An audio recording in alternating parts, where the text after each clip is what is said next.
Hello, hello, everybody. Welcome back to Mastering the Drop, a real view of recovery, where we share personal journeys and stories and where we are, where we were to where we are now, and anything and everything in between, in the hopes that we can enlighten or help somebody with a situation that they're still struggling with. Anyway, it's all about recovering out loud and just, showing our face and being real people. So anyway, I'm super excited today to have my friend Melanie Starr here. And I'm going to let Melanie introduce herself before we dive into our I shouldn't say fun, into our, amazing conversation on about trauma bonding and addiction and how that all meshes together. But we've had a lot of conversations and we're just really excited to come here today. Anyway, Melanie, introduce yourself. Thanks, Trisha. It's really great to be here. I really appreciate this opportunity to chat with you about this topic because it's a heavy topic, but it's also fascinating, right? It's very, very interesting. So I am a holistic wellness coach and a divorce recovery mentor. I'm on a mission to help women overcome the grief, trauma, and pain of divorce quickly, like not to have it take forever. I do one-on-one work, and I also do workshops and group coaching programs.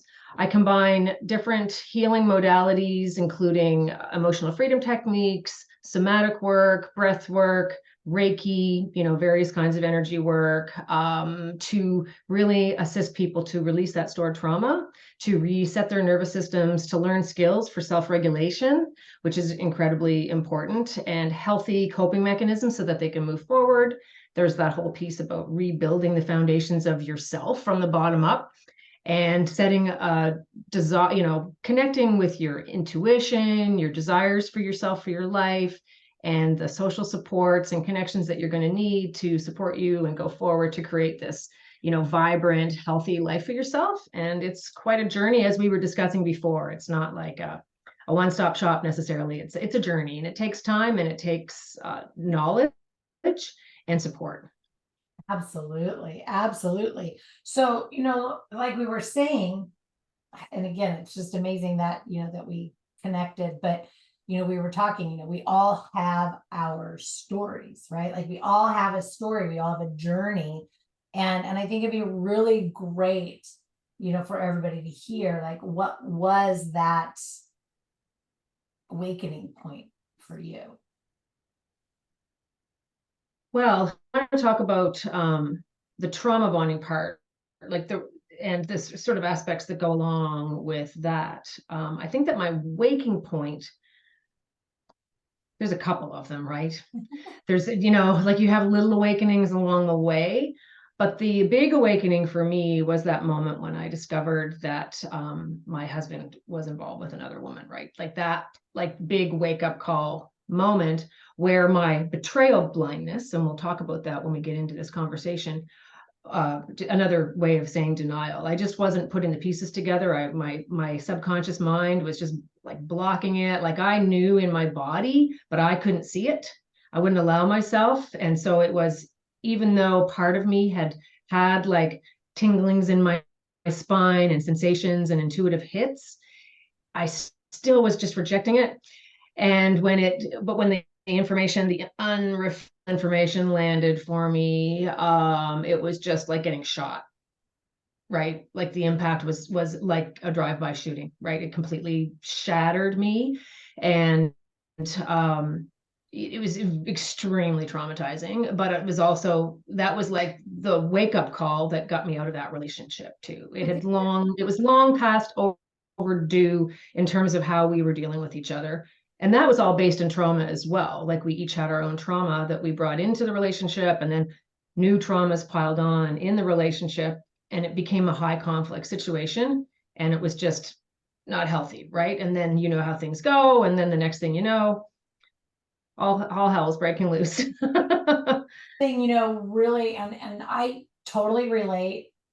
I had, we'll just call it a few, I don't want to say several, but I had a few relationships where those signals, those signs, those symptoms were there. And I think I love that you said, like, they were there. There were the tinglings in the spine. There was that, all the different, nervous system indicators that were present. And so to bring it into, say, my practice, so that my listeners, so that my clients, when they're listening, they understand, like, this is what we're talking about when you learn how to hear what your cognitive body, what your emotional body, and what your physical body are telling you, right? Like, That's right. they are all telling you what you need to know in whatever situation, environment, lifestyle, whatever it is that's happening, like, whatever it is, it's telling you what you need to know. The problem is you aren't allowing yourself to learn how to understand and comprehend what it's telling you. That's right. And because Right. of our attachment too, right? Like it's our attachment to whatever it is that we need to understand, whether it's like a person that we're addicted to or a substance of some sort. We're too attached to let it go. And we just can't even, thought is just impossible to even take on board. So yeah, we just block it subconsciously, but then when the penny drops, then you go, Right. now I know, then you go, oh, I should have trusted my intuition. There you go. Right. The Yeah. intuition, the insight, right? That awareness that gets to come out. So let's talk about, like, and to keep it, because I know you are probably a lot like me, that it's hard to say, like, it's a journey and it's a process, and there are so many different things. When I record my entire process, my entire journey, like each and every little step that happened for me, like, it's well over a year's worth of content for me to put out if I was to do.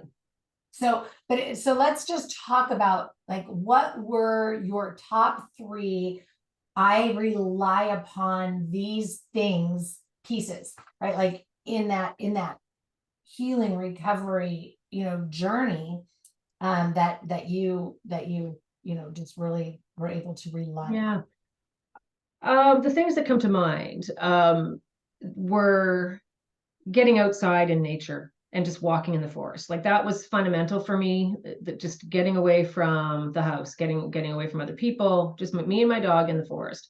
That was crucial. Spent many hours doing that, and I still do that. That's a real go-to anyways. But that was crucial for me to just connect to the rhythms of nature as opposed to the man-made things. The other thing that I really have relied on is podcasts and YouTube videos, because I was learning, so much, because I didn't understand about to learn about what trauma was, to learn about the dynamics of how relationships start to become toxic, and how, what happens in toxic relationship dynamics, what's happening, how to rebuild your neural pathways and change your life. Like, I started listening to Joe Dispenza and Greg Braden and Esther Hicks and just, Wayne Dyer, et cetera, right? And then all of that learning led me to tapping. And that's the other thing that then I later, once I learned about tapping and had some experience with that, otherwise known as EFT or emotional freedom techniques, then I had the first experience of relief, like a real deeper level of relief in my body. And I thought, oh, I really need to learn how to do this. And I became a practitioner, and then a master practitioner, and then started working with clients myself on that. So tapping has been really crucial. Wow. But I think that's, I think it's just really an interesting topic, because we're talking, today about trauma, right? We're talking about the attachment, and we're talking about that addiction, that external locus of control, which is what spoke to me. It was like a huge aha moment. And maybe in the theory, or that Julian Rotter put out, it may not have necessarily talked about it in the way that I do, but that's because I took it and I, like, just really started pulling my life apart and looking at all of the external drives, right, and what they were doing and creating for me. So it just shows that, everybody is a unique individual being. So when we're talking about addiction, when we're talking about trauma, when we're talking about the healing process, the recovery journey, whether it's mental health, emotional well-being, chemical substance, eating disorders, those process and behavioral things, right? Like I see so many people that are like, okay, I'm gonna quit drinking, and here we are, right? Like this is November, so I'm gonna, put in my beginning, poke at everybody that's, gearing up for dry January. Number one, if you're still drinking at midnight, you've already failed. So I'll say that. But also, like, let's do it with some purpose and intention, but let's also know that there is you can't just quit, right? Like, oh, I'm going to get sober and go and get healthy. You can do that. You can have that thought process, but jumping straight into 6 days a week, 2 to 3 hours a day, doing physical fitness as a way to distract yourself from the alcohol is doing nothing more than just cross addicting. So you're really not addressing addiction at all. You're just changing what the addiction is. And sure, the gym is healthier in some thought processes, however, could be more detrimental. Your liver needs to heal. All of your organs need to heal. Your central nervous system needs to heal. All the things. So are you even fit to do the level of fitness that you want to do anyway? So we have to be thinking about that. So we can't just go from one thing to the next. We can create our own traumas. We can create new traumas. Because injury, illness, near-death experiences, right? Like all the things. Yeah. So, we have to look at that. So I love that you brought in the EFT, because I think that I have witnessed it. It wasn't part of my practice. It's not part of my practice. However, I have utilized it. I really experienced a benefit.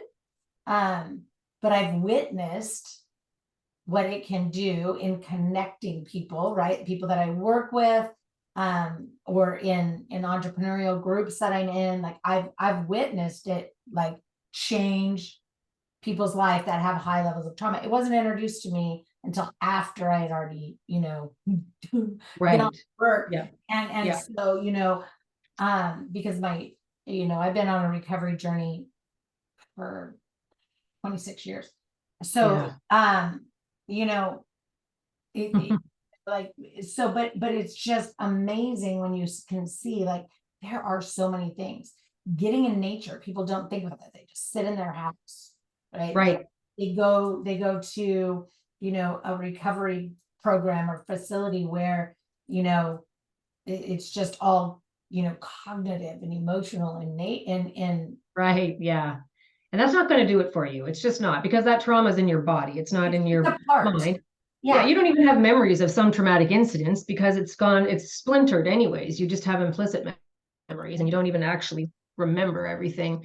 So it's in your body and subconscious mind. Right. So what keeps you focused? I mean, it's important to have that as well. Like, it's important to have those frameworks and to advance your intellectual comprehension of all that's gone on. It really does help to have that understanding, but it's not going to get you all the way. No. It's like, it's a foundation. It's a starting point. It's like having a map or something, but it's not about having like the boots that you're going to need to take the steps on the journey, right? You need those good hiking boots or something. And so EFT is a really good, I call it my power tool. Sure. So I'd like to, just kind of, well, not even really shift, but, shift gears in a little bit. I mean, of course, I absolutely want to hear from you, like what keeps you focused on your journey, but we can close up with that because you can, give people, right? Like that good little tidbit from you. I always like to close with, my 3 things based on the topic, but, just let's have this conversation, here, at least a brief enough one that gives people, the ability to identify it in themselves, right? Trauma bonding and addiction. Right. People are probably going, Yes. huh, most people are probably hearing that trauma bonding and addiction and saying, well, sure, there's the trauma, so I drink. That's not necessarily what we're talking about. No, we're not. No. I mean, that can happen for sure. It does But happen. It happens all the yeah, time. I know because it was my life, right? Like I right. learned how to trauma drink before I was 12 years old. So, Yeah. I right? learned how to trauma drink by What the we're time I was referring to. 14. So yeah. Yeah, I, so that's not what we're referring to. So let's talk yeah. about, let's bring that education. I Yeah, love so I can explain the mechanism so that people sort of see what, because this is what I've been teaching the women in my community about trauma bonding, and they find it really helpful when they have this insight, which is that, that intense feeling of attachment that you have that makes it almost impossible to leave a toxic relationship or a high conflict situation, like whatever it is. Things are off the rails, but you know it on some level, but you find that like you can't even imagine leaving. Or you think about it, but it's almost like there's some kind of tractor magnetic beam that's holding you stuck in place. And some of that can be trauma response, in that you're in the freeze response, like you're past fight and flight and you're fully in the trauma, frozen, can't move. You can't do anything when you're in freeze. You can't make any big moves. So that's one aspect of it. But the bigger aspect of a trauma bond is how, is the intermittent nature of a really negative situation where you're fighting or being yelled at or whatever is going on that's dramatic in the moment, that gets all of your stress hormones going. And then there's all the awful feelings afterwards. And then there's some kind of a reconciliation. And then there's like affection from the partner. This can be like in a conflict situation or in an abuse situation. Like it could be a reconciliation of a conflict, or it could be that when like the person has gone into people pleasing, fawning, and appeasing to restore the relationship. And then they get that reward of feeling like it's okay now, huge relief for the nervous system, massive dopamine hit, right? And then you get the oxytocin loading in on top of that, the bonding, like there's a hug, maybe there's makeup sex. That is like a really sort of almost like brutal mechanism of trauma bonding, because the oxytocin is so powerful in terms of solidifying that bond. So people develop an addiction to that person. It's the chemicals that are being produced by the relationship dynamics. It's not even the person they're addicted to, really. They think it is. They think it is, and they don't think that they're addicted. They think that they're madly in love. or And that can't live without, or can't live without. That's right. Well, that tells you right there that that's kind of an addiction going on. Can't live without, like the intensity. despite the negative consequences. That's right. It's like have a hangover. You can have a fight hangover. I'm sure you know what that feels like. Oh yeah. How bad that feels. Yeah. So that's the mechanism of this. It's an addiction to the chemicals that are being produced by the relationship dynamics. And to people who are addicted to, it's like a drama addiction. And so there's certain people, and you know them, who, if life is going along too peaceful and calm, will generate like self-generated drama, because that's what they've grown up with and what they actually feel like they need, that hit of drama. Otherwise, life is boring and feels flat. I just want to pause, like, because I want everybody to hear this. Literally, you're addicted to yourself. Yeah, you're the chemicals that your brain is producing in response to You're creating situation. Yeah. an addiction inside of your own body because you're not able to hear what your cognitive body is telling you, hear what your emotional body is telling you, or hear what your physical body is telling you. And so all you're doing is going, ooh, what is that chemical that's being released in me? Like you're addicted to your own. Wow. Well, it's like the rat with the pellet in the maze. I hate to say it, but that's kind of what it becomes like, and we don't see it because we're in it. And this is where that other thing comes in called not that there's always betrayal in a trauma bonded situation, not at all. But it's just one of those things that can happen. And it's, if things are going badly in a relationship, there's a greater chance that there's going to be betrayal, right?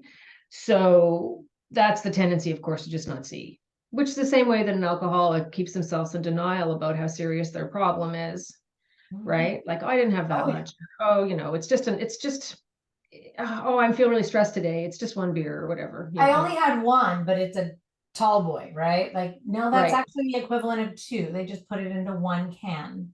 Yeah. Yeah, that's right.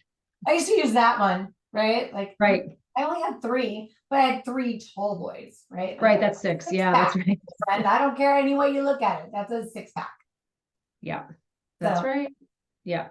Yeah. So that's the mechanism. And I find that the women that I work with, it's a revelation for them to just kind of understand that, oh my gosh, this is actually a physiological thing. It's not even an emotional thing, it's a physiological thing. And bazam, perspective shift. We have to treat this like an addiction. And then they can understand why no contact is so important, because it's the analogy to cold turkey. sure. Well, okay. So here's the Yeah. cool thing, right? Like, so in that context, and this is something this is a passion of mine, and I know you're going to relate to this, but so, we can just put the person down, right? Like that no Right. contact. We can do that. We can do that with alcohol. We can do that with drugs or prescription meds or, well, and unless Whatever we it is. paper, right? Whatever. Shopping, like over shopping, like whatever it is that people Right. do. But Spending is the big one. here's where we can't. Here's where we can't. And because I want people to understand that, there are some things that are extremely difficult and very much are worthy of reaching out for guidance, support, and creating those long-term relationships, is because when we have eating disorders, disordered eating, habits, those are addictions as well, right? Whether it's Sure. sugar, overeating, binge eating, and restricting, whatever it is, right? Yeah. Like I've lived this. That the hardest part Yeah. for us is we don't have the ability to just put things down. Although for anorexics, right, like we know how to put it down, but we still can't just put it down because we want to live. So there's a whole different layer and level in there, and there's the trauma that comes with this, right? Like even in that healing recovery journey, it's a traumatic recovery. Yes. It's not even necessarily as rewarding as, feeling good because you put the alcohol down and I've got a clear head and I don't have a hangover. Like, if you struggle with your relationship with your physical body, like body dysmorphia, like I get you, I hear you, I see you, I feel you, I live what you live. And if it's an eating disorder, like, you just don't try to figure it out on your own. Yeah, it's hard. And I'm not saying everybody's got anorexia or bulimia or one of the other diagnosable things, but just a strained relationship with your diet, your nutrition, the way that you feel your mind, body, soul. It's important, and it's an important journey because it's not one that we can, just put down. Yeah. So I just want to differentiate Yeah. there. And everybody knows. Yeah. And it's funny because one of the words that I used, I did a workshop just last week on the trauma bonding topic. And, I tried to help them understand that the feeling that you have with it is that it's compulsory. Mhm. This relationship is compulsory. It's mandatory. You don't have a choice. Like, you don't feel like you have a choice. And so your good intentions to break free on your own, it's the same as the good intentions of someone who's trying to break free from alcohol or cannabis or gambling or whatever it is that they're addicted to. It's really hard to do on your own, and it's like you need to have. I think it's really great to have fellow journeyers, like people who are on the journey with you, in a community that understand it because they're there too, and you're helping and encouraging each other along the way. And then to have professional guidance as well, whether that's guiding all of you together or you're seeing your own therapist or however you're getting your professional help. but just, some people can do it. I'm sure some people can. But for the most people, I think that you give yourself so much more chance of success and reduce your chances of just starting to feel like a failure for every time that you fall off the wagon, or like respond to that text or get together with the ex or whatever, is happening, that puts you back in contact with that source of your addiction, or that, that thing that you're craving so badly, or that you think that you need or you can't live without.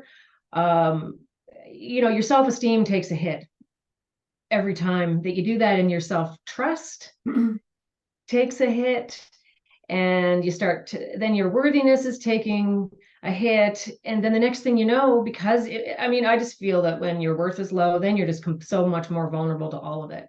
Then it's like, well, who cares anyways? Whatever, I don't matter anyways. And then the next thing you know, you're back at the liquor store, or you're back on your ex's doorstep, or whatever it is that's going on, right? 100%. Like we really have to get into a space, especially as women, but men as well. Like if you stand still and you ask yourself, right? Like if you really listen, I know for me, this is where I had got, because of all of the conditioning that I put myself through over the years, right? With all of the, again, my journey, started at a really young age. But when I got to this space of being ready for, huge change, commitment, and transformation, I was in a space where I was, I thought, my thoughts, my feelings, my emotions, my opinions, my beliefs, my needs, my wants, my dreams, my desires, they are all seen as not holding any value. Right. They are discarded as, not having any validity. And honestly, I believe that they weren't even worthy of being realized or even shared. And that's what I thought. That's what I thought. That's what I thought. My spouse thought. That's what I thought. I just thought everybody thought that. That's how I felt.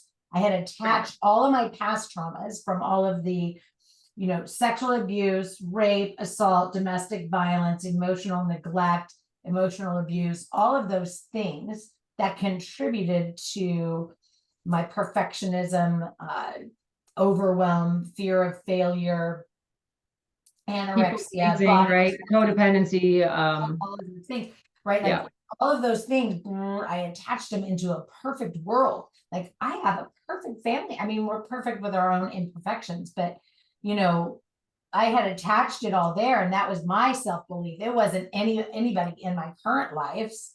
That's what I believe, because it's what I had heard in my previous life or lives or whatever, whatever.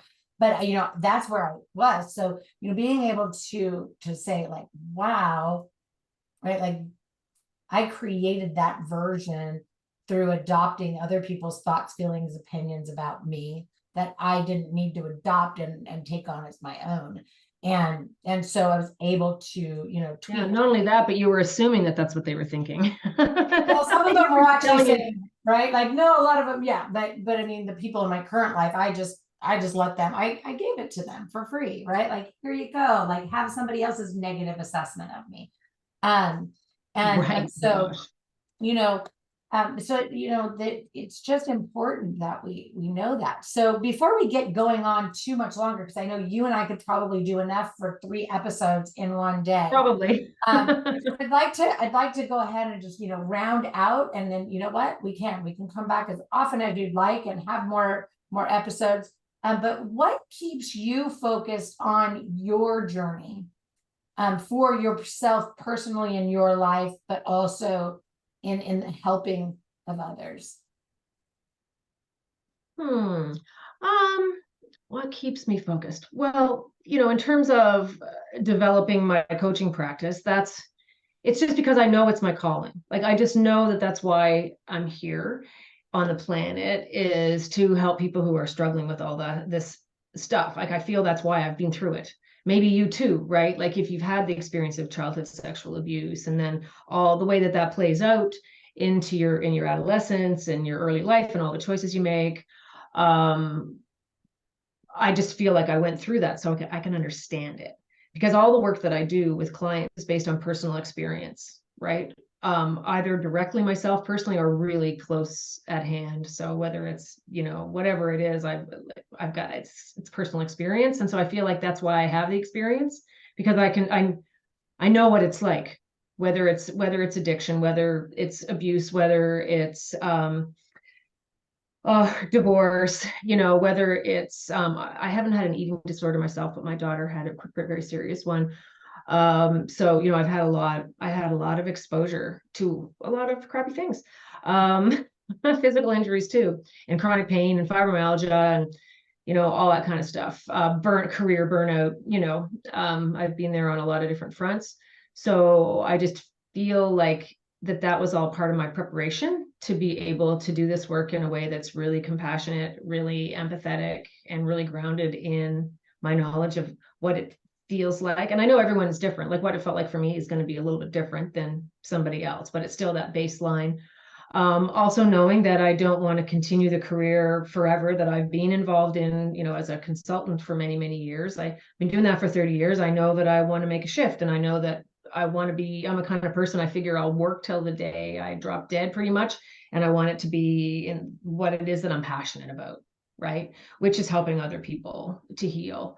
So I come from a long line of healers in my family. So I know that it's my purpose. So that keeps me focused. And therefore I know that, like, as you know, because I know your own healing, it progresses because I just know because of our previous conversations, that you think that you've arrived until you realize that you haven't, and then you have to kind of go back to the drawing board and not start again. But it's like you're starting at a new place and going, okay, now I know that I need to work on this thing, and then start working on that. I now know that I will never arrive, that it's going to be a continual journey. But you begin to recognize that to really be able to serve your clients at the highest level, you're going to have all your own shit looked after. And that's not instant. It takes time. I just most recently started working with a hypnotherapist to try to get into and release some of the deeper held traumas from my childhood and some of the things that happened. So you need that commitment to your own healing as well. It's not like the healer needs to be healed too. So it's really important. You just can't, I know what it feels like in my body to be triggered, and I know that I don't like that. And I don't want that, because you're not a choice when you're triggered. You're being influenced by everything else. You're not in your own power when you're triggered. You're somewhere else. You're in a different time. You're not even in the present. You may not even be occupying your adult body, or like emotionally, right? In that moment. So it's just this recognition that, I want to be able to have better relationships. I want to be able to serve my clients at the highest level. I want to be able to be who I really am, and I want to be healthier. And like the last 7 years since I left my marriage have been very hard on my health, because the trauma that I experienced, as you probably know, when people are in freeze or functional freeze, it's hard to do what you need to do for yourself. So, I'm pulling myself out of it too. And working with other people helps me do that. It keeps me going with the same journey for myself. I love that. I love that, because you are correct. And I know this because I work with a lot of practitioners, PhD psychs, therapists, counselors, and the such that, haven't, kept their side of the street clean, I guess, if you will. They haven't learned how not to have, issues and battles with what we refer to as transference and countertransference. Right. They haven't learned how to, keep those things separate. And, everyday people have transference and countertransference as well. Right. So right. Of course. About that. So, I value that you brought that up, because I eat, sleep, breathe everything that I've created. And so from the very first program I created to the very last one that I released, they were all created because I was in my life doing my own work for one reason or another, right? Like, so you go from live free to evolve to loving your physical body to the composure method to, you know, the rapid results series, right? That was me needing a tune-up. So, you know, Yeah. the balance effect, you know, and that's just, you know, anyway, all of the things that I've created because at whatever point in my life, like that was what I needed. That's what I, you know, was engaged in. And so I document and well, put it all together so that I can then release it and take other people on that same journey. So, you know, I would love to keep going and keep going and keep going, but we've now hit, you know, we've now hit over 30 minutes, but also I have another appointment following you. So I'm going to make sure I'm going to drop all of your contact information below, along with your bio. Everybody, you know what?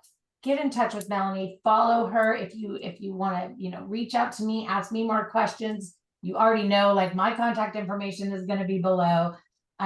You know, I just value and appreciate everybody being here, Melanie being here, and anybody that's here listening. Let's just realize that it's a journey. And there's so much to be learned, and there's so many layers and textures, and we're all unique individual amoebas on this, you know, floating around here in this universe. And so there's always a version for you, whatever that looks like. We have to learn how to add, edit, delete, change, shift, more things, make it our own, because there is no one size fits all. That really doesn't exist. Anyway, thank you to all of my listeners. We'll talk soon.